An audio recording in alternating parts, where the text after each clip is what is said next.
Good evening to all of you. कितने लोग हैं जो इस महीने ज्वाइन हुए? Raise the hand. Very good. आप सबका ग्लोबल परिवार में स्वागत है। Please give a big hand for these people. Welcome.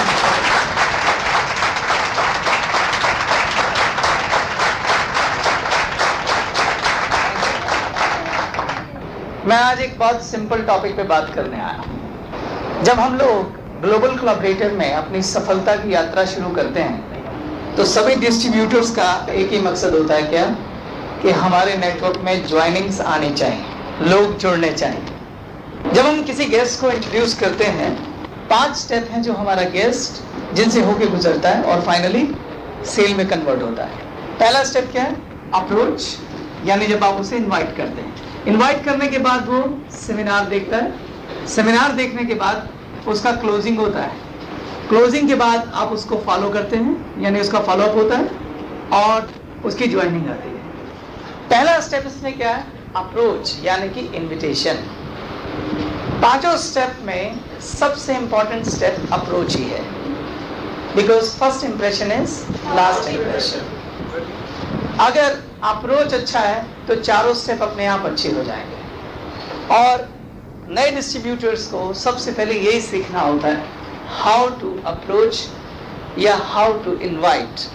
हमें अपने गेस्ट को कैसे अप्रोच करना है, कैसे इनवाइट करना है। आज हम सिर्फ इसी पे बात करेंगे। Topic of today is how to approach. हमें अपने गेस्ट को अप्रोच कैसे करना है। मैंने अक्सर डिस्ट्रीब्यूटर्स को अपनी अपलाइन से ये कहते सुना है, हमारे गेस्ट आते नहीं हैं, हम अपने गेस्ट को कैसे इनवाइट करें। हमारे गेस्ट हमें टाइम दे देते हैं, हम खड़े रहते हैं, गेस्ट आते नहीं हैं। हमारे गेस्ट MLM कंपनी के नाम से ही दौड़ते हैं। हमारे गेस्ट MLM कंपनी को लेके नेगेटिव हैं। क्या ये समस्याएं आपकी भी हैं? तो मैं इन्हीं समस्याओं को सोल्व करने के लिए आया हूँ। एक्चुअल में अप्रोच सबसे आसान चीज़ होती है, हम इसे मुश्किल बना देते हैं। ये एक बहुत ही नेचुरल प्रोसेस है, सिर्फ हमें लोगों को समझना पड़ेगा। हमें इस बिजनेस को अपने दोस्तों को, मित्रों को ऑफर करना है। वो लोग आते हैं नहीं आते हैं, ये सबसे ज़्यादा इस बात पर डिपेंड करता है कि इस बिजनेस को ऑफर करते वक्त आपका इस बिजनेस को लेके नज़रिया क्या है, किस नज़रिए से आप इस बिजनेस को ऑफर कर रहे हैं। बिजनेस ऑफर करते वक्त आपका एटीट्यूड क्या है। बिजनेस ऑफर करते वक्त आपका एटीट्यूड क्या है, वो इस बात पर डिपेंड करता है कि बिजनेस लेते वक्त आपका एटीट्यूड क्या था। With what attitude we have taken this business? हमने किस एटीट्यूड से इस बिजनेस को लिया, या हमने क्या सोच कर ये बिजनेस ज्वाइन किया। क्योंकि माइंड इट माई फ्रेंड्स, जो आपके पास है आप वही दूसरों को देते हैं। ओके? जो आपके पास नहीं है वो आप दूसरों को दे भी नहीं सकते। तो first we should discuss what we have in our hand. हमारे हाथ में है क्या। आप एक बात का वादा करते हैं कि आप ईमानदार जवाब देंगे? यस। ज़्यादातर लोग जब इस बिजनेस को ज्वाइन करते हैं तो उनका एटीट्यूड क्या होता है, क्या नज़रिया होता है इस बिजनेस को लेके उनका। ज़्यादातर लोग ज्वाइन करते वक्त ये सोचते हैं कि चल यार 15-16 हज़ार की इन्वेस्टमेंट है, करके देख लेते हैं। क्या नज़रिया है? करके देख लेते हैं, हो गया तब भी ठीक, नहीं हुआ तो कम से कम प्रोडक्ट तो घर पे आ ही जाएंगे। पहला ही नज़रिया ये है कि करके देख लेते हैं, यानी 50% आप उसी समय फेल हो जाते हैं अपनी थॉट्स में। 50% पुअर कॉन्फिडेंस के साथ आप इस बिजनेस में ज्वाइन करते हैं। उसके बाद ज़्यादातर लोगों को कंपनी पर और बिजनेस पर फेथ ही नहीं होता है। उनका नज़रिया होता है क्या पता ये कंपनी है या नहीं है, क्या पता ये कंपनी कितने दिन चलेगी। इस आधे अधूरे कॉन्फिडेंस और भरोसे के साथ हम दूसरों को अगर बिजनेस ऑफर करेंगे तो क्या लोग आएंगे? माइंड इट माई फ्रेंड्स, जिस एटीट्यूड के साथ आप बिजनेस ऑफर करेंगे दूसरा उसको आराम से रीड कर लेगा। अगर आपको कॉन्फिडेंस नहीं है कंपनी पर, अगर आपको कंपनी के प्रोडक्ट्स के ऊपर कॉन्फिडेंस नहीं है, अगर आपको कंपनी के बिजनेस प्लान पर कॉन्फिडेंस नहीं है, तो वो जो पुअर कॉन्फिडेंस है जब आप बिजनेस ऑफर कर रहे होंगे वो साथ जाएगा, जरूर जाएगा, और दूसरा इसे आसानी से रीड भी करेगा। आपको इस बिजनेस पर, इसके भविष्य पर, इसके पोटेंशियल पर कॉन्फिडेंस होना चाहिए। लेकिन वो कॉन्फिडेंस आएगा कैसे? वो कॉन्फिडेंस आएगा जब आप कंपनी के एजुकेशन क्लासेस को अटेंड करेंगे।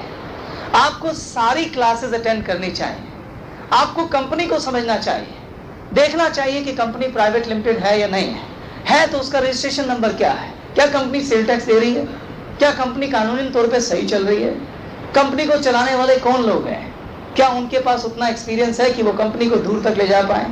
और अगर आपको माइंडेड में ये अगर आपको भरोसा हो जाए कि ये कंपनी दुनिया के अच्छे एक्सपीरियंस लोगों के हाथ में है, अगर आपको भरोसा हो जाए कि ये कंपनी आगे बहुत दूर तक जाने वाली है, अगर आपको समझ में आ जाए कि नेटवर्क मार्केटिंग का फ्यूचर इंडिया के अंदर बहुत ब्राइट है, अगर आपको समझ में आ जाए कि नेटवर्क मार्केटिंग की दुनिया में अगली शिफ्ट है, अगर आपको समझ में आ जाए कि यहाँ से आपके सपने 100% पूरे होंगे, आप इतनी एजुकेशन, इतनी ट्रेनिंग अटेंड कर चुके हो कि आपको पूरा कॉन्फिडेंस हो कि इस बिजनेस में कामयाब हुआ जा सकता है और इसमें किसी को कामयाब किया जा सकता है, जब वो स्टेज आपके पास आ जाए, बिलीव मी, लोग आपके कहने पे 16,000 क्या 16 लाख भी खर्च कर देंगे, लेकिन वो बिलीफ, वो विश्वास, वो भरोसा आना चाहिए।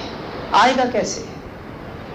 उसके लिए आपको कंपनी की सारी एजुकेशन क्लासेस अटेंड करनी चाहिए, आपको कंपनी को समझना चाहिए, कंपनी की मीटिंग्स अटेंड करनी चाहिए, आपको प्रमोशन सेरेमनी अटेंड करनी चाहिए, आपको उन सभी एक्सपीरियंस लोगों के साथ बैठना चाहिए जिन्होंने यहाँ से कुछ अचीव किया है। सुमित को जानते हैं आप? अपना घर बार छोड़कर वो सोनीपत में बैठा हुआ है। क्यों? कोई कब अपना घर बार छोड़ के फुल टाइम इस काम में लगेगा? जब उसे पूरा भरोसा होगा, नहीं तो कोई छोड़ सकता है? सुग्रीव अपना सब घर बार छोड़ के रोहतक में लगा हुआ है। सरबजीत अपना कोई भी काम नहीं करता, सिर्फ फुल टाइम कंपनी में काम करता है। मैं ये सिर्फ 3 लोगों के नाम ले रहा हूं, ऐसे बहुत सारे लोग हैं जिनके नाम लेना मुश्किल है इस क्लास के अंदर, जो पूरे फेथ के साथ अपना सब काम छोड़ के सिर्फ इस काम को कर रहे हैं, और वो सिर्फ तभी कर सकते हैं जब उनके पास वो भरोसा हो, और वो भरोसा है और उन्होंने काम किया और उनके रिजल्ट उनके पास हैं। आप किसी से भरोसा उधार नहीं ले सकते, भरोसा आपका सिर्फ अपना होता है। इसलिए आप अपनी पूरी इंटेलिजेंसी झोंक दो सच पता करने में, अपने विश्वास को ढूंढने में। एक बार तुम्हें इस बिजनेस पे विश्वास हो गया, एक बार अगर तुम्हें इस कंपनी पे विश्वास हो गया, बिलीव मी माय फ्रेंड्स, लोग आपके पीछे कतार लगा के खड़े हो जाएंगे। मैं आपको एक स्टोरी शेयर करता हूँ। मेरे एक अंकल है मिस्टर राम, उनकी अपनी धागों की फैक्ट्री थी, धागे बनाने की। उनके दोस्त हैं मिस्टर हेमंत। मिस्टर राम अपनी धागे की फैक्ट्री से 20-25 हजार महीना कमा लेते हैं। हेमंत ने मिस्टर राम से कहा कि मेरे बेटे को भी तुम स्टैंड कर दो, क्योंकि हेमंत ने कहा मैं तो जॉब करता हूँ, मेरे पास कोई बिजनेस नहीं है, तुम इसे अपने साथ अगर बिजनेस में सेट कर सको या बिजनेस शुरू करा सको कोई तुम। मिस्टर राम ने हेमंत को कहा ठीक है 2 लाख रुपए अरेंज करके दो, मैं तुम्हारे बेटे की फैक्ट्री लगवा देता हूँ। क्या लगता है आपको, हेमंत 2 लाख रुपए अरेंज करेगा कि नहीं करेगा? 200% करेगा। क्यों करेगा? क्योंकि उसने राम की बात में राम का भरोसा देखा है, राम की आंखों में विश्वास देखा है, धागे के काम को लेकर कॉन्फिडेंस देखा है। यस और नो? वो विश्वास हेमंत को दोबारा सोचने के लिए मजबूर नहीं कर रहा है। उसने ऑन द स्पॉट 2 लाख रुपए अरेंज किए और राम के हाथ में दे दिए, मेरे बेटे की फैक्ट्री लगवा दो। वही विश्वास अगर आपके पास इस काम को लेके होगा, कोई क्या 16,000 रुपए नहीं खर्चेगा आपके लिए? खर्चेगा। यस। तो पहली चीज क्या है? बिजनेस पर फेथ आना चाहिए, विश्वास होना चाहिए। First and most important thing is with what attitude you have taken this business in your hand. किस एटीट्यूड से आपने इस बिजनेस को लिया है, क्योंकि जिस एटीट्यूड से आपने इसको लिया आप उसी एटीट्यूड से आगे ऑफर भी करने वाले हैं। अगर आपका भरोसा अधूरा है तो वो अधूरापन भी अप्रोच में जाएगा, अगर आपका विश्वास अधूरा है तो वो भी अप्रोच में जाएगा। और सामने वाला क्यों एक ऐसे आदमी पे पैसा लगाएगा जिसे खुद पे विश्वास नहीं? 16,000 क्या कोई 1600 भी नहीं लगाएगा? यस और नो? तो इसलिए आज से पहला काम यह है कि अपना विश्वास इकट्ठा करो, जितना वक्त लगा सकते हो लगाओ, और जब भरोसा हो जाए कि ग्लोबल कोलैबोरेटर विश्व की बेहतरीन भूमि पर सबसे बेहतरीन अपॉर्चुनिटी है, उसके बाद काम शुरू करना। वैसे भी अगर आप अधूरे विश्वास से किसी को यहाँ पर लाते भी हैं तो आप उसके साथ चीटिंग कर रहे हैं, मत कीजिए, ये ग्लोबल कोलैबोरेटर के कल्चर में नहीं है। Now the second thing, with what attitude you should offer this business. किस एटीट्यूड से आपको ये बिजनेस आगे ऑफर करना चाहिए? देखो दोस्तों, देना भी एक कला है। जब आप किसी को कुछ देते हैं और उसकी वैल्यू उसे रियलाइज नहीं कराते हैं तो आपका देना बेकार हो जाता है। सामने वाले को रियलाइज होना चाहिए कि उसे क्या मिल रहा है। पहले आप समझो कि आप उसे क्या देने चाह रहे हैं। आप उसे एक अवसर देने जा रहे हैं कि वो चाहे तो अपना जीवन यहाँ बदल सकता है, वो चाहे तो यहाँ लाखों कमा सकता है, वो चाहे तो एक ऐसी पर्सनैलिटी बन सकता है जो स्टेज पर आकर हजारों लोगों के सामने बिना हिचके बिना डरे बोले। वो चाहे तो वो ऐसा काम कर सकता है कि बहुत सारे लोग उसकी रिस्पेक्ट में लाइन लगा के खड़े हो जाएं। वो चाहे तो यहाँ बहुत सारे दोस्त बना सकता है। आप एक ऐसा ऑफर उसको देने जा रहे हैं। जब आप ऐसा बिजनेस दूसरों को ऑफर करने जा रहे हैं तो उस समय आपका उन्हें ये बिजनेस ऑफर करते वक्त किस तरह का एटीट्यूड होना चाहिए वो समझने की जरूरत है दोस्तों। लेकिन वो आपको तब समझ में आएगा जब आप पहले ये समझें कि जिन्हें आप ये बिजनेस ऑफर करने जा रहे हैं उनका एटीट्यूड क्या है, उनका नजरिया क्या है, वो किस तरह की सोच रखते हैं। यह समझना बहुत जरूरी है कि जिन्हें आप बिजनेस ऑफर करने जा रहे हैं वो किस तरह की सोच रखते हैं। मैंने कुछ महीनों पहले टीवी में एक एडवर्टाइजमेंट देखी थी। उसमें एक लड़की लोगों को पर्चे बांट रही थी, शायद डोनेशन के लिए थे। तो लोग पर्चा लेते थे और ऐसे फेंक देते थे बिना पढ़े। तभी एक आदमी स्कूटर पे आया, उसने उसको बोला कि इन लोगों को ऐसे पर्चे मत दो, मैं तुम्हें दिखाता हूँ कैसे देने चाहिए। उसने एक पर्चे को लिया और अच्छे से मरोड़ दिया ऐसे, और मरोड़ के दे दिया। जिस आदमी को मरोड़ के दिया बड़ा हैरान सा हुआ, क्यूरियस हुआ। उसने पर्चे को सीधा किया, पढ़ा और उसके बाद फेंक दिया।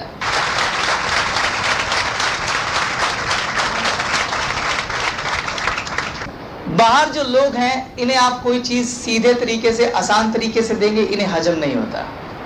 इन्हें आदत है मुड़ी चीजों को सीधा करके पढ़ने की। कुछ साल पहले की बात है, न्यूज़पेपर में एक बड़ी इंटरेस्टिंग खबर आई थी कि एक आदमी ने आईटीओ चौक पर दिल्ली में 500 के नोट बांटने शुरू कर दिए थे। बाद में पुलिस ने उसे पकड़ लिया, किसी पंडित ने उसको बोला होगा। तो जब वो 500 के नोट बांट रहा था, लोग ले ही नहीं रहे थे, लोग डर रहे थे। वो 500 रुपए नहीं ले रहे थे। वो इसलिए नहीं ले रहे थे क्योंकि आज तक कभी ऐसा हुआ नहीं, कोई 2 रुपए नहीं बांटता। भिखारी भी आ जाए तो बड़ी मुश्किल से चवन्नी निकाल के देते हैं, ऐसा ना। अब एक आदमी 500 के नोट बांट रहा है, कैसे विश्वास करेंगे वो? उसकी भी यही गलती थी। जिस देश में लोगों को ये आदत हो कि दिन रात मेहनत करके अगर वो 500 रुपए की मजदूरी करते हैं तो उसमें भी लोग उन्हें 400 रुपए देते हैं और वो खुश हो जाते हैं कि चल यार 400 तो आए। उन्हें कोई 500 रुपए फ्री में देगा तो कैसे लेंगे वो? इसलिए आपको ये भी समझना पड़ेगा कि जिन्हें आप बिजनेस ऑफर करने जा रहे हैं कि वो कैसी सोच रखते हैं। उन्हें कुछ भी मुफ्त में देने की कोशिश करोगे, उन्हें बात हजम नहीं होने वाली। उन्हें तो ये सुनने की आदत है कि लोग उनकी डिमोशन की बात करें, तरक्की की नहीं। वो तो ये जानते हैं कि जो आसपास के लोग हैं वो हमारी तरक्की से खुश नहीं होते। वो तो ये जानते हैं कि लोग अपने काम की सफलता का राज दूसरे को नहीं बताते।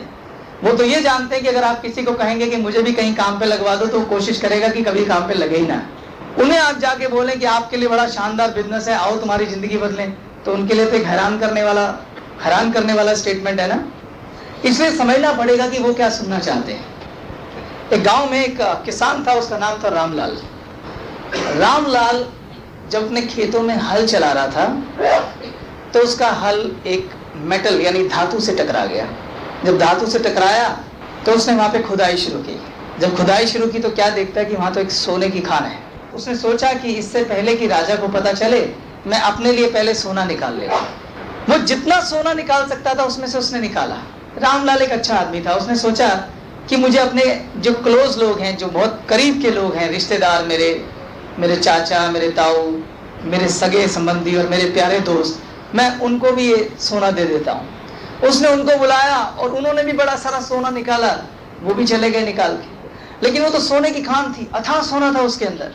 फिर रामलाल को लगा कि अब मुझे जो दूर दराज के दोस्त हैं उनको भी बोलना चाहिए कि सोना ले लो। उनके एक दोस्त थे श्यामलाल, उन्होंने उसको खत लिखा। पास गांव में रहता था कि श्यामलाल पहली ट्रेन पकड़ो और घर आ जाओ, मेरे घर में सोने की खान निकली है और सोना ले जाओ। श्यामलाल ने खत पढ़ा, उसने कहा रामलाल मुझे बेवकूफ बना रहा है, सोने की खान निकलेगी तो क्या मुझे बताएगा। वो नहीं आया तो नुकसान तो श्यामलाल का है, लेकिन रामलाल की भी एक मिस्टेक है। उसे समझना चाहिए था कि वो अवसर किस तरह से दे रहा है। श्यामलाल भी अपनी जगह ठीक था, भला किसी के घर सोने की खान निकले तो कौन दूसरे को बताता है, उसको हजम नहीं हुई बात।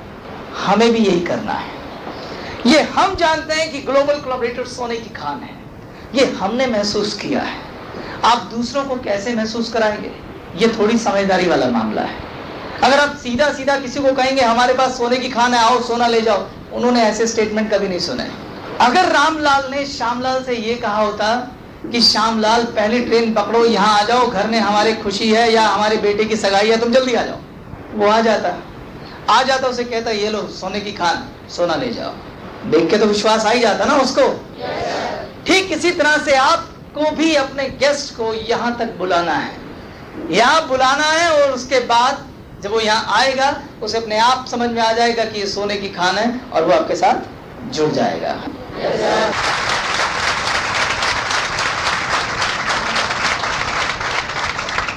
तो पर्पस क्या है? लोगों को यहां तक इनवाइट करना। पर्पस क्या है? लोगों को प्रेजेंटेशन तक पहुंचाना, क्योंकि प्रेजेंटेशन पहुंचने से पहले वो ये जज नहीं कर सकते कि वो सोने की खान है या नहीं है। ये तो प्रेजेंटेशन ही बताएगी कि ये सोने की खान है या नहीं है। तो आपको किस एटीट्यूड से लोगों को बिजनेस ऑफर करना चाहिए? किस एटीट्यूड से? मान लीजिए कि आप एक कंपनी में जॉब करते हैं, आपकी तनख्वाह है 10,000 रुपए। उस कंपनी में सुपरवाइजर पोस्ट के लिए 2-3 सीट खाली हैं। आपका एक दोस्त आपसे कहता है कि भाई मुझे लगवा दो, 4,000 तनख्वाह है सुपरवाइजर की, भाई मुझे लगवा दो। आपने मन में सोचा चलो इसको लगवा देते हैं। इस समय आप उसकी जॉब लगवाने जा रहे हैं, किस तरह का एटीट्यूड होगा आपका? जानते हैं आप अपने उस दोस्त से क्या क्या उम्मीदें करेंगे? आप उम्मीद करेंगे कि अगर मैं सुबह से 10 बजे का टाइम दूं तो ये ठीक 9:45 पे मेरे घर होना चाहिए। आप उससे उम्मीद करेंगे कि अगर ये बाई चांस 10 बजे नहीं आया तो मैं सीधा ऑफिस चला जाऊंगा और उसे दोबारा पलट के फोन नहीं करूंगा। आप उम्मीद करेंगे कि जब वो उसको जॉब दिला दो तो वो 4 बार थैंक यू बोले। बाई चांस वो दोस्त अगर 10 बजे नहीं आया, आप ऑफिस चले जाएंगे बिना देर किए, और जब आप शाम को वापस आएंगे तो आप उसे फोन भी नहीं करेंगे। जब वो शाम को खुद आएगा कि भाई साहब मेरे साथ बड़ी प्रॉब्लम हो गई, तो आप उसे कम से कम रियलाइज कराएंगे, भैया ऐसे नौकरी नहीं मिलती, वो चली गई 3 सीटें, ऐसे ही बोलेंगे ना? या आप उसे कम से कम डांटेंगे जरूर, ऐसा करेंगे ना? जानते हैं क्यों? क्योंकि आपके अंदर एहसास है कि मैं इसे कुछ देने जा रहा हूं, मैं इसे 4,000 की नौकरी देने जा रहा हूं। जब 4,000 की नौकरी का एक अवसर देने के लिए आपका ये एटीट्यूड है, तो ग्लोबल कोलैबोरेटर की अपॉर्चुनिटी देने के लिए कैसा एटीट्यूड होना चाहिए? एक ऐसी अपॉर्चुनिटी जहां वो चाहे तो लाखों रुपया महीना कमा सकता है। देखो, आपका काम अवसर देने का है। जॉब देते वक्त भी आप उसकी पूरी गारंटी थोड़ा ना लेते हैं। आपने उसको जॉब दी, 4,000 की नौकरी पे वो लगा, उसके बाद उसकी मेहनत है, उसकी मेहनत है कि वो वहां से चाहे तो मैनेजर बन जाए, या उसका निकम्मापन है कि वो बाहर चला जाए। सारी जिम्मेदारी उसकी खुद की है। ठीक वही बात यहाँ भी है। यहाँ भी आदमी को इस कर्म भूमि पे खुद को साबित करना पड़ेगा। कुछ लोग होंगे जो खुद को साबित करेंगे और अपने आप को वहां पहुंचा देंगे जहां सारे सपने पूरे होते हैं। हमारे डिस्ट्रीब्यूटर क्या मिस्टेक करते हैं? लोगों से रिक्वेस्ट करने लग जाते हैं, भाई मेरी खातिर प्लीज आ जाओ, सेमिनार देख लो। अब बाई चांस आदमी ने 10 बजे का टाइम दिया और वो आया नहीं, आप उसे खुद ही फोन कर देते हैं, आपका मैं इंतजार कर रहा था, आप आए नहीं। जरूर आपको कोई काम पड़ गया होगा। क्या काम पड़ गया था आपको? वो बोलेगा मेरे पड़ोसी का भैंस चोरी हो गया था, मैं चला गया ढूंढने। आप कहेंगे ओहो हो बड़ी दुख की बात है, कोई बात नहीं, मैं कल आपका फिर इंतजार करूंगा, आप कल 10 बजे आ जाना। अगले दिन वो फिर 10 बजे नहीं आया, फिर आप फोन करेंगे, क्या दिक्कत हो गई थी आपको? मैं आपका इंतजार कर रहा था, आप पहुंचे नहीं। जरूर परेशानी हो गई होगी आपको, क्या हुआ था? वो बोलेगा उसकी भैंस मिल गई थी तो मैं बधाई देने चला गया था। वो आपसे ऐसी उम्मीद नहीं करता है। वो आपसे उम्मीद करता है कि आप उसे डांटें, वो आपसे उम्मीद करता है कि आप उसे रियलाइज कराएं कि उसने आपका वक्त खराब किया है। अगर वो आदमी जिसकी आप नौकरी लगवाने जा रहे हैं 4,000 रुपए की, वो पहले दिन 10 बजे नहीं आया, अगर आपने उसको फोन कर दिया वापस कि यार क्या बात, मैं तुम्हारा इंतजार कर रहा हूँ, आपको नौकरी नहीं चाहिए, आप आए नहीं, मैं आपकी वेट कर रहा था, चलिए बताइए आप कब आ रहे हैं, कल आएंगे आप? वो बोलेगा हाँ सर मैं कल आऊंगा 10 बजे। वो कल फिर नहीं आया, आपने फिर फोन कर दिया उसको कि यार तुम आए नहीं यार, मैं तुम्हारा इंतजार कर रहा हूँ, क्या चक्कर हो गया था? सर ये दिक्कत हो गई थी। चलो ठीक है, कल मैं सुबह खुद तुम्हारे घर आ रहा हूँ, मैं तुम्हें लेके चलूंगा। ऐसे तो नौकरी मिलेगी नहीं तुम्हें। जानते हो वो क्या सोचेगा आदमी? वो ये नहीं सोचेगा कि उसे 4,000 की नौकरी मिल रही है, पहले ये सोचना शुरू कर देगा इसका क्या फायदा है, ये क्यों इतना परेशान हो रहा है।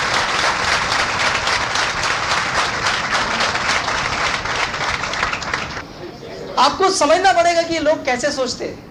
अगर आप ये नहीं समझ पाए ना कि ये लोग कैसे सोचते हैं तो आप प्रॉब्लम में रहेंगे। आपको थोड़ा स्मार्ट वर्क करना पड़ेगा और वो उसके लिए डिजर्व भी करते हैं। उनको वही भाषा बोलो जो वो समझते हैं। ऐसी भाषा बोलोगे जो वो समझते ही नहीं है तो लोग नहीं आएंगे। आपको अपने बिजनेस को ऑफर करते वक्त अपना एटीट्यूड तो ऊपर रखना ही पड़ेगा। मैं बिल्कुल ऐसे ही करता था, ऐसा होता सबके साथ है। मैंने किसी को टाइम दिया और कोई नहीं पहुंचता था 10 बजे, मैं उसी समय फोन करके उसे झाड़ लगा देता था अच्छे से। मैं पागल हूं क्या तुम्हारा वेट कर रहा हूं, मेरा टाइम बहुत कीमती है। वो कम से कम 10 बार माफी नहीं मांग लेता था ना, तो मैं उसे काम नहीं दिखाता था। आप सोच के देखो, जब आप किसी से ऐसे बात करें तो वो कैसा जवाब देगा? वो आपसे जरूर करेगा आई एम सॉरी यार, आई एम सॉरी। आप अपनी वैल्यू उसको रियलाइज कराओ, उसे एहसास कराओ कि वो किसी ऐसे आदमी का टाइम वेस्ट कर रहा है जिसके टाइम की कीमत है। अगर आप अपने टाइम की खुद कीमत नहीं लगाएंगे, दूसरे कैसे लगाएंगे? तो अभी तक मैंने 2 पॉइंट बताए। पहला पॉइंट क्या है? With what attitude you should take this business. और दूसरा पॉइंट क्या है? With what attitude you should give this business. किस एटीट्यूड से आपको बिजनेस लेना चाहिए और किस एटीट्यूड से बिजनेस देना चाहिए। क्लियर हुआ सबको?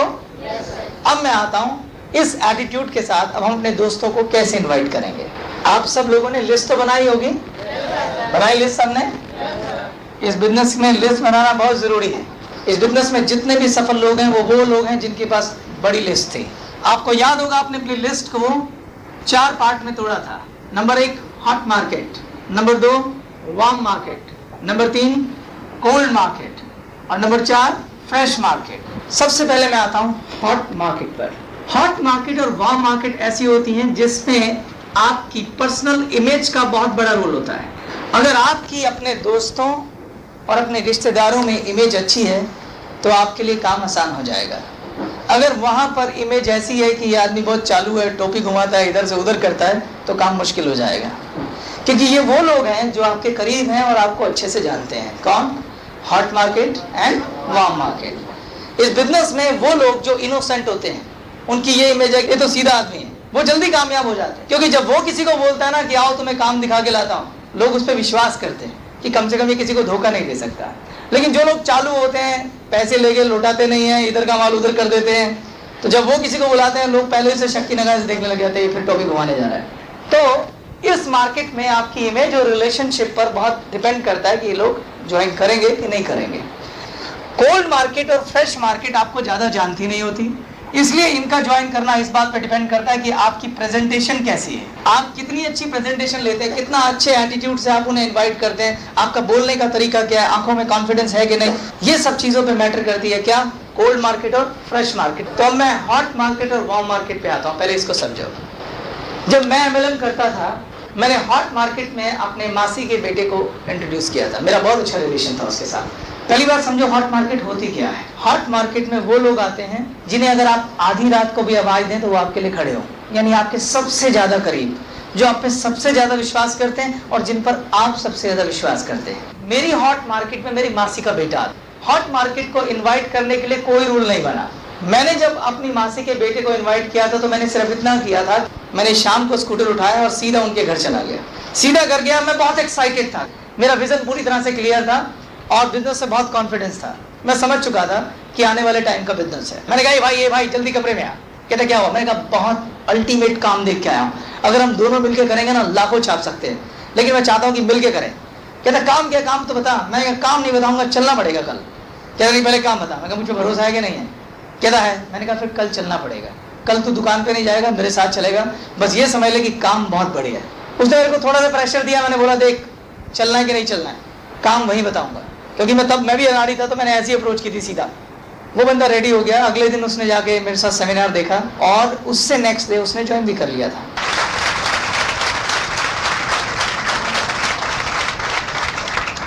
तो हॉट मार्केट के लिए कोई रूल नहीं है, उन्हें तो कान पकड़ के भी ज्वाइन कराया जा सकता है, वो तो आपके कहने पे भी ज्वाइन कर सकते हैं। लेकिन उन्हें फिर भी ये बात जरूर बोलना कि देखो मेरी वजह से नहीं ज्वाइन करना है, अगर तुम्हें लगे कि अपॉर्चुनिटी अच्छी है तब ज्वाइन करना।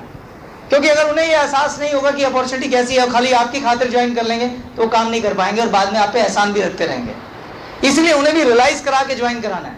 सेमिनार में पहुंचाने तक आप अपने हक का इस्तेमाल करो, सेमिनार के बाद नहीं। उसके बाद उसे बोलो तुम्हें लगता है तो करो, तुम्हें नहीं लगता तो मत करो, मेरे लिए मत करना। क्योंकि जब उसे एहसास होगा कि ये काम बहुत अच्छा है वो तभी काम करेगा। आपको उसकी सेल से क्या 700-800 रुपये चाहिए? आपको उसकी लाइफ बदलनी है। आपको खुशी तब होगी जब आपका कोई सगा संबंधी लाखों रुपए कमाए, और वो लाखों तब कमाएगा जब वो अपॉर्चुनिटी को समझेगा, नहीं तो काम ही नहीं कर पाएगा। वार्म मार्केट में गिविंग एटीट्यूड दिखाना पड़ता है। वार्म मार्केट में मेरा एक दोस्त था अमित को मैंने फोन किया, मैं कहा हाय अमित, हाउ आर यू। पहली चीज है कि आपकी आवाज में एक्साइटमेंट होनी चाहिए। देखो एक बात बताओ, अगर किसी को कोई जॉब मिल जाए जो खाली था, अचानक जॉब मिल जाए 5,000 10,000 की, उसके आवाज, उसकी बात कैसी हो जाएगी? जस्ट फील इट, कैसी हो जाएगी? पूरी जोश में होगी, एक्साइटमेंट में होगा, वो हर बात बड़े एक्साइटमेंट में कर रहा होगा। क्यों? उस दिन अचीवमेंट का डे है। आपको एक ऐसा बिजनेस मिला है जिसमें आपको लगता है कि आप बहुत जल्दी अपने सपने पूरे करने वाले हैं और आपको विश्वास है उसमें। विश्वास अगर है तो आपकी बात में एक्साइटमेंट होनी चाहिए, जोश होना चाहिए। अगर वो चीज आपके गेस्ट ने नोटिस कर ली ना, तो समझ जाएगा कि इसकी बात में दम है, इसे जरूर कुछ मिल गया है। समझ रहे हो मैं क्या कहना चाह रहा हूँ?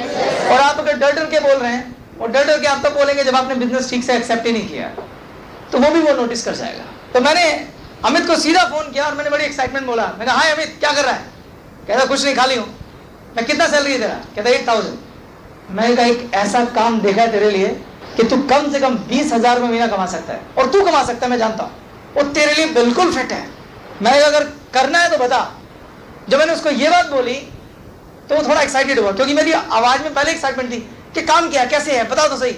मैं कहा वो तुझे मिलने में बताऊंगा। तो एक काम कर, परसों अपनी ऑफिस की छुट्टी कर ले, हम दोनों चल रहे हैं। कहता काम क्या है, काम तो बता। मैंने कहा मैं बोल रहा हूँ ना, फेथ है कि नहीं है? नहीं आना तो छोड़, रहने दे। मैं ये बात बड़ी जल्दी बोलता था। जैसे मैंने बोला छोड़, रहने दे, कहता नहीं मैं आ जाऊंगा। मैं कहा छुट्टी कर सकता है कि नहीं कर सकता? कहता है मुश्किल है। मैंने कहा शाम तक बता दियो, अगर तू नहीं आया तो मैं अकेला चला जाऊंगा। शाम को फोन आ गया, मैं छुट्टी कर रहा हूँ, चलते हैं। सिर्फ एटीट्यूड, कोई कन्विंसिंग की जरूरत नहीं है। मैंने उससे वैसी बात की जैसी वो उम्मीद कर रहा था। अगर मैं हल्की सी भी कन्विंसिंग मारता कि नहीं तू प्लीज छुट्टी कर, तुझे मजा आ जाएगा, अब देख मेरी खातिर चल, यही कर, वो कभी नहीं करता। हम यही गलती करते हैं कि नहीं करते हैं? सिर्फ एटीट्यूड दिखाने की जरूरत है। वार्म मार्केट में हमेशा एटीट्यूड रखो। अब हम आते हैं कोल्ड और फ्रेश मार्केट में। कोल्ड और फ्रेश मार्केट आपकी प्रेजेंटेशन और ड्रेस कोड पे आती है। प्रेजेंटेशन और ड्रेस कोड क्या? कोल्ड मार्केट अगर आप चाहते हैं कि आपकी एक आवाज पे आ जाए, तो उसके लिए आपको अपने अंदर कुछ चेंजेस लाने पड़ेंगे। चेंजेस मतलब बदलाव। दो तरह के चेंज होते हैं, internal change and external change. Internal change मतलब आंतरिक बदलाव, और एक्सटर्नल चेंज मतलब बाहरी बदलाव। पहले मैं एक्सटर्नल चेंज की बात करता हूं। जिस दिन आप ज्वाइन करते हैं उस दिन शीशे के सामने जाके खड़े हो जाओ, ऊपर से नीचे तक शुरू हो जाओ। सबसे पहले आओ बालों पर, हेयर कट। आपको अपने आप को ऐसा बदलना है कि जो लोग आपको देखते हैं, जो कोल्ड मार्केट आपकी, जिनसे सिर्फ राम राम नमस्ते है, वो आपके चेंज को एक नजर में नोटिस कर लें। उन्हें लगे कि आप में कोई बेहतर चेंज आया है, और जैसे उन्हें लगेगा कि बेहतर चेंज आया, वो जरूर आपसे पूछेंगे, क्योंकि उससे पैदा होती है क्यूरियोसिटी।